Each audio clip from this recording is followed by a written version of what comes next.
בחור מחולון הגיע לטיילת, השתכר, הפקחית רצה לשאול לו דוח, הוא התחיל לתקוף אותה, עכשיו הוא פלפל עליו, חכה למד"א. המכשיר הלך? צץ. הנה שסליה, לפני שנייה אמרתי. פלפל, בלי חוק ללא התחייבות. די, יהיה בשקט. זה מה שבא לה. צריך לעמול.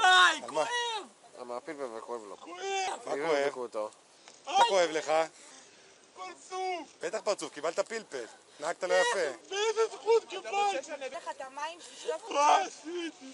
נהגת לא מים יפה. זה רק מחמיר, שתדעי יא מטומטמת. באיזה זכות לקח לי תעודת זהות? אני רק לקחתי תעודת בית. Как больно! Да за что я заслужил эту ебучую страну? Эту хуйню! Да мне вообще насрать! די. תירגע. אתה עושה פה גם גרימת נזק. זרוק אותו. שימו לו אזיקים, נגמר. עוד יכול לתקוף מישהו אחר.